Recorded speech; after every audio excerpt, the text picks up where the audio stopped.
Mesdames, Messieurs, bonsoir. Ravi de vous retrouver pour cette édition.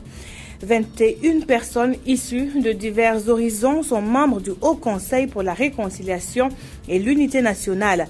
Elles ont juré de remplir avec loyauté, dignité et en toute indépendance leur mission. C'était cet après-midi au Conseil constitutionnel. La BCE a obtenu gain de cause. Les consommateurs de services de communications électroniques sont satisfaits de la décision de la Commission nationale de la concurrence et de la consommation. Celle-ci est d'avis que les publicités de 2 fournisseurs d'Internet mobile sont de nature à induire les consommateurs en erreur. Et puis dans cette édition, nous irons à la découverte d'une femme joueuse de balafon. Cet instrument de musique traditionnel, généralement manié par les hommes, est aussi maîtrisé par les femmes en pays d'Agara. C'est le portrait à suivre dans ce journal. Le Haut Conseil pour la réconciliation est l'une des recommandations de la Commission nationale qui a sillonné les 4 coins du Burkina durant la transition au nom de la réconciliation et de la justice.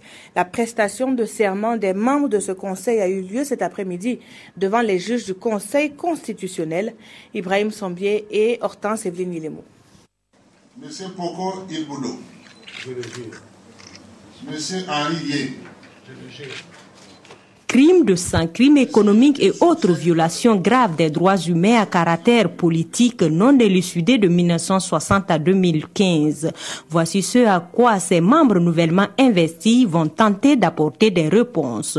Au total, 5065 dossiers sur lesquels les membres du Haut Conseil pour la réconciliation et l'unité nationale vont statuer pour proposer des solutions appropriées. Les dossiers qui ont été déjà enregistrés sont sous scellés. Nous allons bientôt les ouvrir et prendre connaissance du contenu et commencer le travail. Les membres du Haut Conseil pour la réconciliation ont un mandat de 5 ans. 5 ans durant lesquels ils ont obligation de résultats. Nous avons, pour travailler, constitué 2 commissions qui sont d'ailleurs prévues par les textes. Une commission chargée d'études et d'orientation et une commission qui est chargée de l'indemnisation. Alors ces commissions vont très vite se mettre à l'œuvre pour que nous fassions un travail qui ne déçoive pas la nation. Benoît Cambou et son équipe doivent également, au cours de leur mandat, créer des conditions favorables à la réconciliation, à l'unité nationale et à la cohésion sociale. Une des recommandations de la Commission de réconciliation nationale et des réformes. Parmi les dossiers examinés en Conseil des ministres ce mercredi, la mise en œuvre du plan d'urgence en faveur des personnes en situation alimentaire difficile, les concours annulés pour fraude qui seront donc reportés pour 2016. Et puis, en ce qui concerne la commémoration de la Journée internationale de la femme, le Conseil a défini le thème national tout en réitérant son souhait de voir le Faso d'Anfani à l'honneur, compte rendu par Wad Rogo, Jean Zongo et Pascal Canet. Les 12 concours directs de la fonction publique de 2015 annulés pour fraude seront organisés cette année avec les mêmes candidats. C'est l'une des principales décisions du Conseil des ministres. Les candidats déjà inscrits ne déposeront plus de dossiers pour ces concours et ceux qui sont frappés par la limite d'âge bénéficieront d'une dérogation spéciale. Ceux qui n'ont pas pu passer les 12 concours vont le passer en même temps que ceux qui auront le droit de repasser ces concours-là en 2016. C'est-à-dire qu'on ne change pas. Les besoins sont exprimés, mais simplement ces 12 concours qui touchent en partie la douane, les NSA et un certain nombre de domaines seront ramenés. De telle sorte que les personnes qui avaient déposé leur dossier ne soient pas obligées de déposer de nouveaux dossiers. Mais ça n'empêche pas que de nouveaux concours seront ouverts pour la session 2016, en ce qui concerne notamment ces 12 concours-là. Le Conseil des ministres a également adopté un plan d'urgence en faveur des personnes en situation alimentaire difficile. Plus de 3 millions de personnes bénéficieront de ce programme gouvernemental. Le plan d'urgence est évalué à peu près à 30 milliards de francs CFA. Donc ce plan-là est mis en œuvre dès à présent. Le financement est quasiment acquis et le ministre en charge de ces questions-là donc a eu l'autorisation du Conseil pour mettre ces points-là en œuvre. Au cours du Conseil, il a été également question de la célébration du 8 mars. La cérémonie officielle se tiendra à Ouagadougou avec pour thème entrepreneuriat agricole des femmes, obstacles, défis et perspectives. Naturellement, la question du pain s'est invitée à la table du Conseil. Le gouvernement réitère son souhait de valoriser les Faso d'Anfani. Il ne s'agit pas d'un Faso d'Anfani forcément avec les logos de la commémoration, mais tout Faso Damphani peut être utilisé donc dans le cadre de ces commémorations-là. Le Conseil a également acté la situation de pagnes qui sont entrées dans le cadre de cette commémoration-là et a décidé donc que pour les autres années, il sera interdit formellement d'introduire du pagne avec tout ce qui est lié au 8 mars. Au titre du ministère de la Justice, le Conseil des ministres a adopté un décret modificatif pour faciliter le travail de la commission d'enquête sur les événements du 30 et 31 octobre. Cette commission a au plus tard 2 mois pour rendre ses résultats au Conseil. Il faut rappeler que le premier décret donc fixait un délai de 4 mois. Que malheureusement un certain nombre de handicaps ont fonctionné, notamment le fait qu'un certain nombre d'associations, notamment le Mouvement burkinabé des droits de l'homme et Amnesty International, qui étaient membres de fait de la commission, n'ont jamais participé. Donc ce décret-là visait à corriger tous ces aspects-là. Il y a eu également un dossier santé au Conseil des ministres. Le Conseil a adopté un plan de promotion de la médecine traditionnelle. Il faut rappeler que dans le cadre notamment de cette médecine, de cette pharmacopée traditionnelle, un médicament, notamment celui qui concerne la drépanocytose, a été mis en exergue. Donc le Conseil encourage la mise en œuvre de cette stratégie-là et un plan sur les années 2017 et 2020 sera présenté par le ministre en charge de ces questions-là. Il y avait également la question très importante des établissements de santé publique qui connaissent une floraison et des difficultés notamment quant aux qualifications et au niveau de formation. Pour les mouvements d'humeur annoncés des magistrats et des élèves infirmiers, les porte-parole du gouvernement rassurent que des négociations se poursuivent pour trouver des solutions. Ils rappellent néanmoins que bien des promesses de la transition n'ont pas été budgétisées. L'Union pour le progrès et le changement se dit insatisfaite de la rentrée parlementaire de la 7e législature. Le parti du candidat venu 2e à l'élection présidentielle dénonce un accaparement des postes par la majorité au sein de l'Assemblée nationale. Devant la presse convoquée ce matin au siège du parti, l'UPC a aussi jugé une immixtion de l'exécutif dans la gestion du mandat d'arrêt à l'encontre du président de l'Assemblée nationale de Côte d'Ivoire. Le point avec Jean-Eudes Bayala et Mounira Keri. L'Union pour le progrès et le changement UPC fait le bilan de la rentrée parlementaire de ses députés. Le parti a remporté 33 sièges à l'Assemblée à l'issue des élections de novembre 2015. Entre la mise en place du bureau de l'Assemblée, la formation des commissions générales et la répartition des postes entre parlementaires communautaires, l'UPC dénonce ce qu'elle appelle le retour du Togili. Sur les postes des commissions générales, qui sont au nombre de 27 postes, composés comme suit: 15 postes de responsabilité et 12 postes de premier et deuxième secrétaire. Alors sur les 15 postes de responsabilité, ils ont concédé que 4 postes à toute l'opposition et ils en ont gardé 11. À cette conférence de presse, il a aussi été question du mandat d'arrêt international contre le président de l'Assemblée nationale ivoirienne, Guillaume Soro. L'UPC trouve qu'il y a immixtion du pouvoir exécutif dans le judiciaire. Le mandat d'arrêt émane du judiciaire. La position annoncée par notre président de traiter la question de manière diplomatique, ça c'est la voie de l'exécutif. Pour ce qui est de la lettre de politique générale du Premier ministre, l'UPC déplore l'absence de programmes annuels et un schéma clair pour mobiliser les ressources destinées à ces mini-programmes. Pour les élections à venir, la mission d'observation électorale de l'Union européenne formule des recommandations. Elle a rendu ce jour public son rapport final sur le scrutin couplé du 29 novembre 2015. Le document se présente comme une évaluation approfondie du processus électoral dans son ensemble. Kouale Nebié Oumar Zombré. C'est un rapport final de 116 pages que l'observation électorale de l'Union européenne a présenté à la presse. Il est la mémoire vivante de tout ce qui a été observé durant toute la période des élections couplées présidentielles et législatives.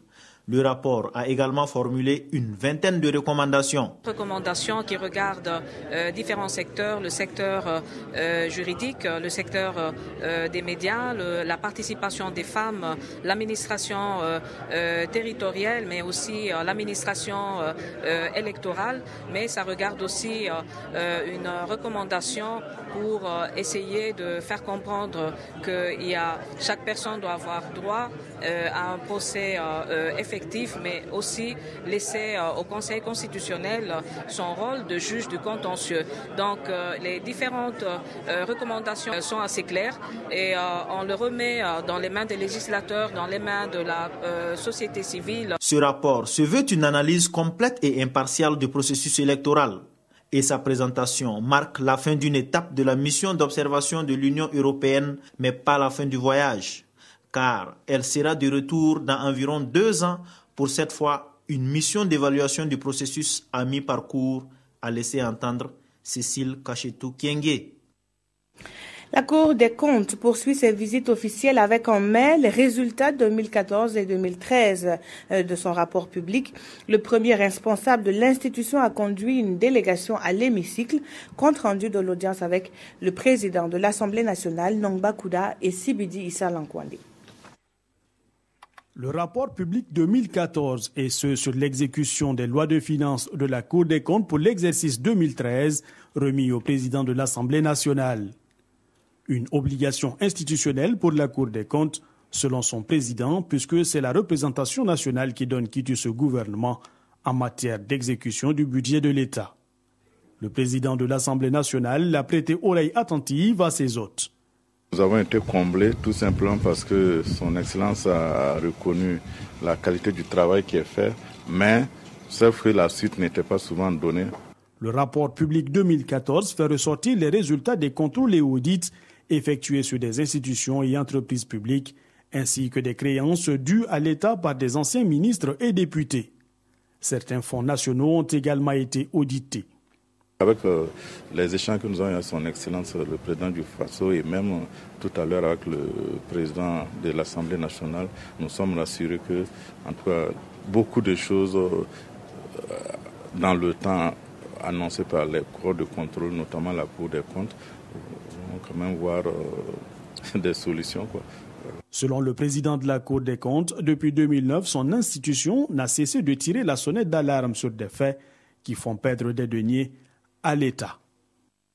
Après s'être informée auprès des autorités nationales, la Banque mondiale s'est injecté l'enveloppe de plus de 600 milliards de francs CFA. Au Burkina, l'énergie, l'agriculture et l'éducation sont les domaines prioritaires. Devant la presse, la banque a donné les détails sur l'utilisation de cette enveloppe. Le point avec Adama Guiti et Draman Guéné. Après avoir rencontré les différentes autorités du pays, la Banque mondiale sait désormais où injecter les 600 milliards de francs CFA d'aide accordée au Burkina. Elle compte construire une centrale électrique de 50 MW pour réduire les 140 MW de déficit énergétique. Au niveau de la Sonabel, la proposition est faite d'ouvrir la production de l'énergie au privé. Nous pensons le faire particulièrement à travers du PPP qui permettra justement d'avoir, particulièrement dans le solaire, des investisseurs qui puissent venir installer des unités de production d'électricité et de vendre cette électricité à la société d'électricité du Burkina. Au niveau de l'agriculture, cette enveloppe permettra au Burkina de multiplier les espaces irrigués et de soutenir les organisations paysannes. Dans le secteur de la santé aussi, la Banque mondiale est plus que jamais présente. Pour l'équipement de certaines infrastructures hospitalières et médicales qui ne disposent pas d'un plateau technique suffisant. Dans cette aide triennale, il est également envisagé la construction d'infrastructures universitaires et routières. Maktar Diop prévoit aussi un appui budgétaire au Burkina afin de permettre au pays d'assurer certaines dépenses pressantes. La BCE a obtenu gain de cause. Cet acronyme qui regroupe les consommateurs de services de communications électroniques est satisfait de la décision de la Commission nationale de la concurrence et de la consommation. L'association avait en effet saisi cette commission pour dénoncer des publicités mensongères de la part de 2 fournisseurs d'Internet mobile que sont Telmob et Airtel. La commission a pour sa part déclaré que ces publicités manquent de transparence et sont de nature à induire le consommateur en erreur. Mokhtar Ouedraogo et Ramatouzida. Connexion Internet au Burkina Faso, la 3G+, au centre d'une polémique. Selon l'association burkinabé des consommateurs des services de communication électronique, la 3G+ n'est ni plus ni moins qu'une publicité mensongère de la part de 2 opérateurs de téléphonie mobile. Une position soutenue par la Commission nationale de la concurrence et de la consommation suite à une plainte de Seydou Barro et ses collaborateurs. La CNCC, après avoir déclaré l'ABC recevable en sa plainte, a déclaré que les publicités de Airtel Burkina et de Onatel SA Telmob sur la technologie 3G75 et 3G+, manquent de transparence et sont de nature à induire le consommateur en erreur. En conséquence, la Commission les a ordonné de préciser dans leur publicité tous les éléments permettant au consommateur d'apprécier le service ou le produit qui lui est présenté, notamment en précisant le niveau de couverture spatiale. Sur cette base, l'Association burkinabé des consommateurs des services de communication électronique dit avoir introduit une requête il y a 2 ans de cela auprès de l'autorité de régulation des communications électroniques et des postes au fin de condamner Airtel et Telmob au retrait des clauses abusives de leur contrat de consommation. À ce jour, elle est en attente de ce verdict. En dehors de ces 2 opérateurs, la société Canal+ est également dans le collimateur de l'Association burkinabé des consommateurs des services de communication électronique pour concurrence déloyale. Direction Djibo, à présent, où la population se réjouit de la libération d'une des leurs. Jocelyne Elliott, les habitants de Djibo sont reconnaissants envers tous ceux qui n'ont ménagé aucun effort pour atteindre ce résultat. Elle attend toujours une autre libération, celle de l'époux de l'ex-otage d'origine australienne. Le reportage de Martin Ouedraogo et Seyrouzan. Mobilisation devant le Haut-Commissariat de Djibo après l'annonce de la libération de Jocelyne Elliott. Autorités administratives, leaders coutumiers et religieux, les hommes et les femmes ont abandonné leurs occupations ce matin pour manifester leur joie. Aujourd'hui, partie de la bataille est gagnée, car Mme Elliott est déjà à Ouagadougou. Et ses fils sont tellement fiers de tout ce que vous avez bien voulu faire pour le retour de leurs parents.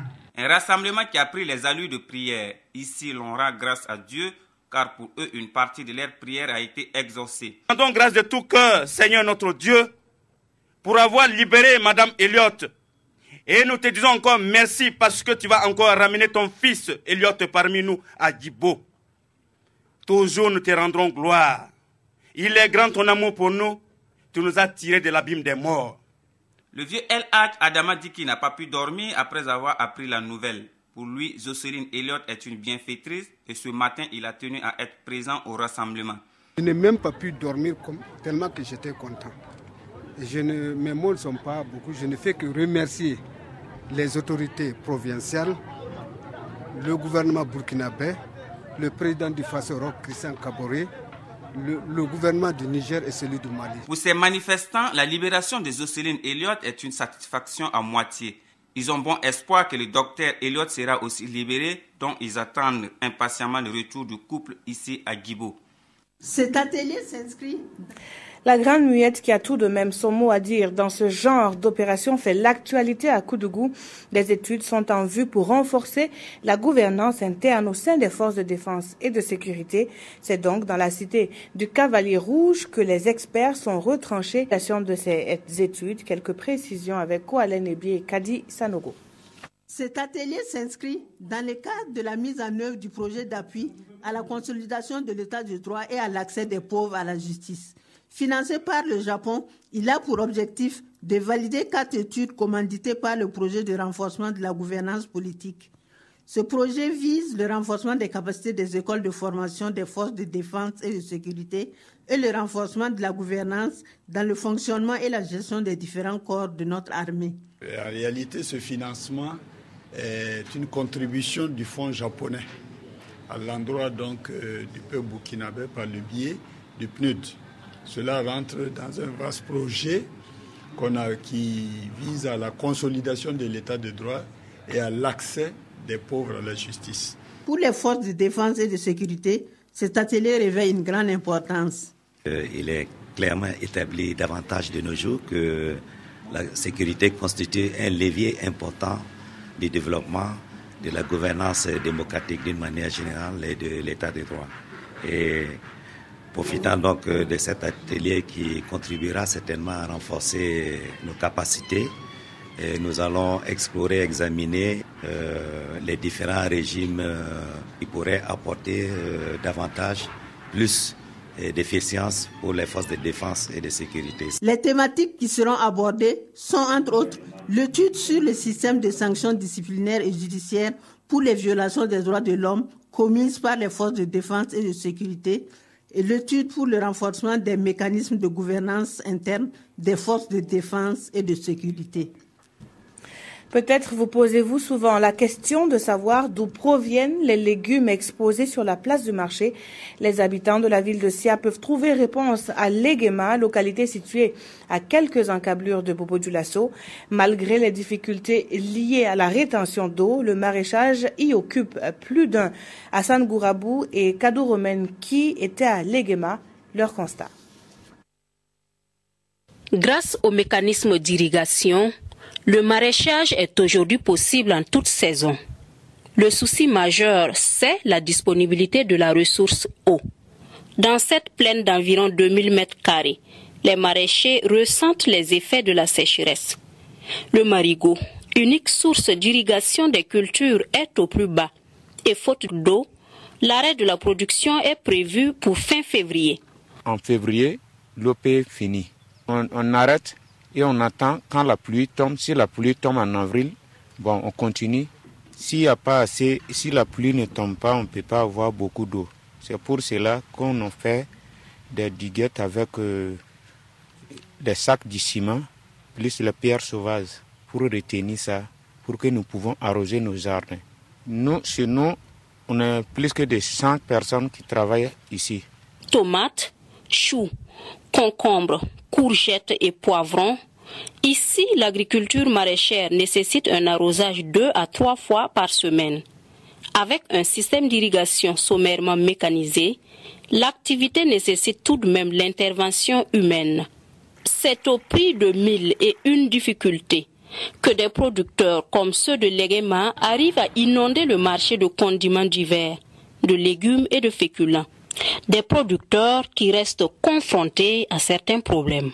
Par rapport à l'exploitation, nos difficultés, c'est par rapport aux insectes. Il y a des insectes, disons, ravageurs. Autre difficulté, ça encore, c'est par rapport, disons, aux machines. Mais vous voyez que la distance qui nous sépare peut-être du marigot, peut-être aux dernières surfaces, là, au-delà de 100 mètres. Donc il faut des tuyaux aussi, disons, pour pouvoir amener, dresser l'eau un peu vers là-bas. Même les tuyaux, à la fin de la récolte, là, nous avons des tuyaux peut-être à 50% qui sont cassés. Pour éviter la surabondance des produits sur le marché, source de pertes économiques, ces maraîchers entendent relever le défi d'une production qui répond à la loi de l'offre et de la demande. On en vient à cette femme qui brise prérequis et tabous. Nawinira Dabiré joue au balafon lors des manifestations populaires aux côtés des autres joueurs de la genre masculine. Nous sommes en pays d'Agara, dans un village de la commune de Niego. Portrait de cette balafoniste avec Siedila Rénienne et Draman Dadia.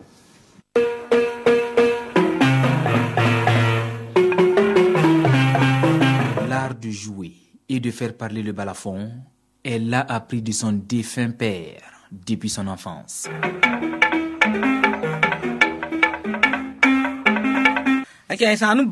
Mon père fabriquait des balafons et c'est avec lui que j'ai appris à jouer.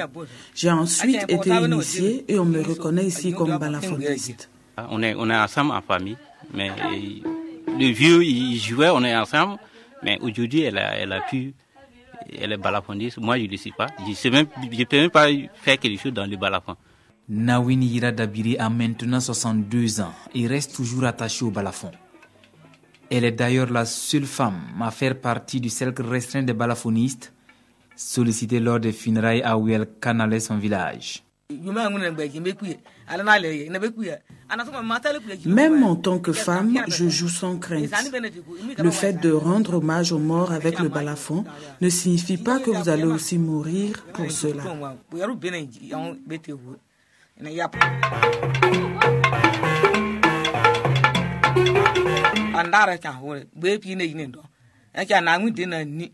J'ai eu 12 enfants, mais la faucheuse en a pris 8, nous explique-t-elle.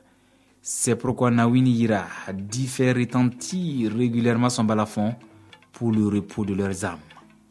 Mais au-delà de cette triste parenthèse de sa vie de mère, elle est souvent invitée lors de certaines festivités pour l'animation.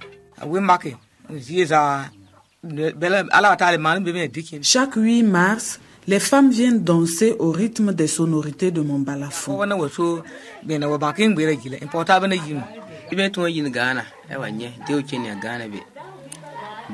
Elle prend souvent part à des festivités au Ghana sur invitation des organisateurs.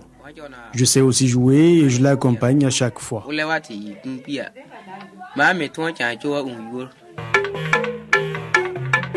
Pour cette balafoniste, la relève est assurée en famille car ses 3 enfants savent aussi manier le balafon. C'est donc un pas vers la préservation de leur identité culturelle.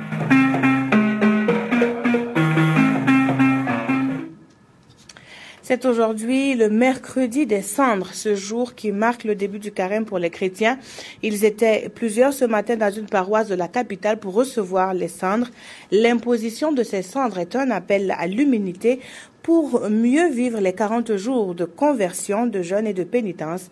Mathias Rabot et Viviane Tiendrebego étaient à l'église très tôt ce matin.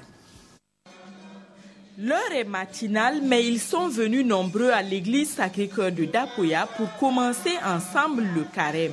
Et voici le sens des cendres que tous ont reçues ce jour. Ce n'est pas du tout magique, les cendres. C'est pour nous rappeler tout simplement que nous devons nous convertir. Nous sommes terre, nous sommes poussière et nous allons retourner aussi dans cette terre-là. Alors c'est pour nous inviter à l'humilité. Les textes liturgiques de ce mercredi des cendres appellent à la conversion, à la réconciliation et au jeûne. Comme nous le dit la Bible, il faut s'ouvrir, il faut se convertir. Il faut voir ce qui ne va pas dans sa vie et essayer d'améliorer. Nous pouvons faire les jeûnes parfaits, nous pouvons faire de l'abstinence, nous abstenir du pain et de l'eau. Chacun jeûne selon ses capacités.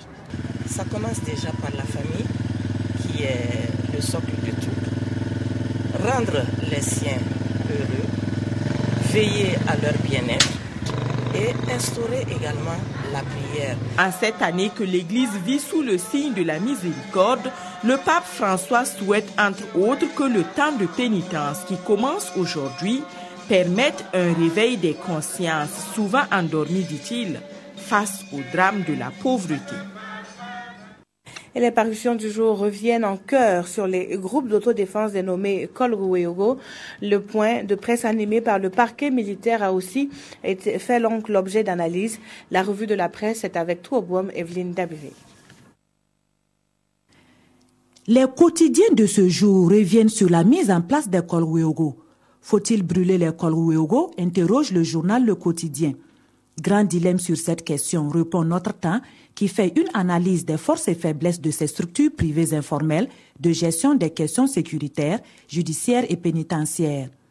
Puis, ce journal présente, image à l'appui, un jugement populaire des Kolrueogo à Boulsa. Le journal Le Quotidien énumère les possibles dérives de ces comités qui sont, entre autres, leur instrumentalisation et leur récupération pour en faire des milices. Il conclut qu'il faut mettre des garde-fous pour réguler la tâche des Kolrueogo. Même inquiétude sur les brigades de vigilance dans les marchés Zéyar. Aujourd'hui, Ofaso informe que les jeunes commerçants émergents s'en démarquent. Dans un écrit que publie ce journal, le président de la structure explique: les personnes qui seront commises à cette tâche n'ont aucune connaissance en termes de sécurité et n'ont certainement pas le matériel pour s'y prendre. Alors, interroge-t-il, s'il advenait des problèmes de fait de leur action, qui serait responsable? Autre sujet, mandat d'arrêt contre Soro. Le parquet militaire s'est-il défaussé? Interroge Le Soir. Pour ce quotidien, l'information du parquet militaire selon laquelle rien n'est encore prouvé sur la nature des écoutes téléphoniques est égale à un pavé dans la mare. Ce journal poursuit: le problème, c'est le fondement de la décision du juge. En clair, sur quoi s'est basé le juge pour fonder sa décision de délivrer et lancer le mandat d'arrêt en question, le nouveau pouvoir joue sa crédibilité, conclut l'observateur Palga. Merci d'avoir suivi ce journal. Très belle soirée en compagnie des programmes de la télévision du Burkina. Bonsoir.